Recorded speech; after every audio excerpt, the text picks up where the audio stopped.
Breaking news, how many of una don hear wetin dey happen like this? How many of una don see this viral video wey dey play for this background?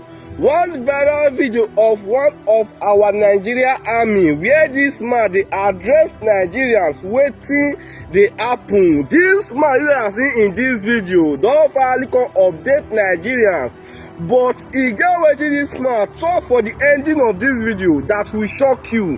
Make sure you share this particular video so that other people will still be updated, and the more you share the video, the more other people will still come across this particular video. See guys, just enjoy the video and I'll be right back. Of what we are dealing with and how best to address the issue in a much safer manner. The question will be, how did this rescue take place? The rescue operations was based on collaboration between the military, working with local authorities and government agencies across the country in a coordinated approach. The success demonstrates the unwavering commitment of the armed forces to secure and protect the citizens of this country against harm and acts of terror. Well, in that operation, the pressure of the military operations created a significant level of distress, both for the terrorists and the children. Given that situation, our line of interest was the children. The level of distress that was created by the children was sufficient enough for troops to exploit in their rescue, and that was how it went down. On the flip side, we must never allow the incident that occurred in Delta State that led to the killing of 17 soldiers that were buried yesterday to ever happen again. The armed forces is a force for stability that employs both kinetic and non-kinetic measures to achieve the desired end state. Now, prior to this ugly incident in Delta State, the military had constructed several and executed several projects in Delta State. And these projects were as a sign of goodwill, geared towards winning the hearts and minds of these citizens of the state. And some of these projects, for instance, is the construction of the multi-purpose hall and borehole projects in Patani local government area, as well as medical outreach at Alaja community in Udu local government area. All of this and several other projects were done by the military in Delta State. Hence, it was quite surprising that we will get paid back in such a manner. Nevertheless, troops will continue with their efforts until the culprits are found, arrested, tried, and brought to justice by Nigerian law. As for citizens, you must know that you are our first line of intelligence and therefore must rise to the occasion. We have a duty to flush out the culprits, and we must rise to that occasion. Now, to the events of the week. During the week under review, troops neutralized 212 terrorists and arrested 252 persons. Troops also arrested 29 perpetrators of oil theft and rescued 244 kidnapped hostages.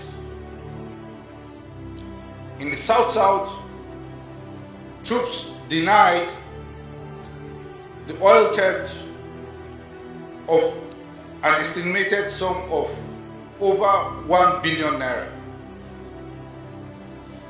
Furthermore, troops recovered 223 assorted weapons and 2,756 assorted ammunition. The breakdown of which is as follows: 3 M56 rifles, 115 AK-47 rifles, 3 PKT gun, among several others. Now, troops also recovered 1,716 rounds of 7.62mm special ammunition, 494 rounds of 7.62mm NATO ammunition, among several others.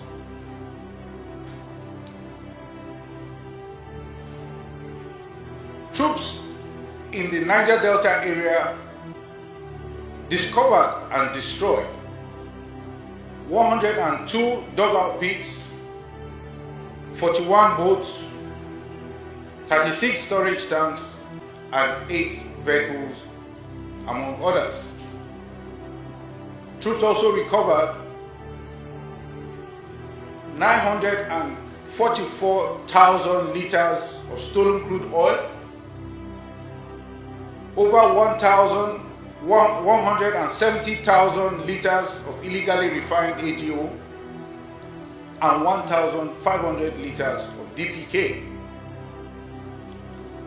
We can now look at our various operations across the country, beginning with Operation Hadinke in the northeast. Now, troops of Operation Hadinke recorded a significant occurrence during the week, and this was as a follow-up to a court order of the Federal High Court in Maiduguri. The court ordered that a total of 313 suspects in detention for terrorism-related offenses to be released to the Borno State government. The court ordered the release for want of evidence after the conclusion of investigation and other ancillary matters.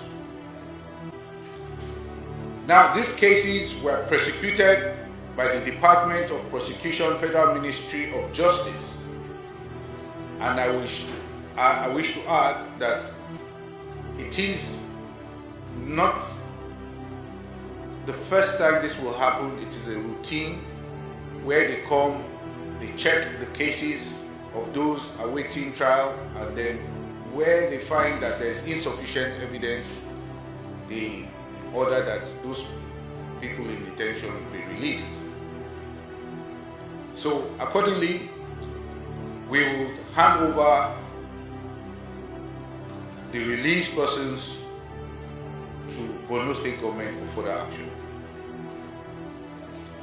Overall, troops of Operation Hadinke neutralized 52 terrorists, arrested 137 of them, and rescued 78 kidnapped hostages.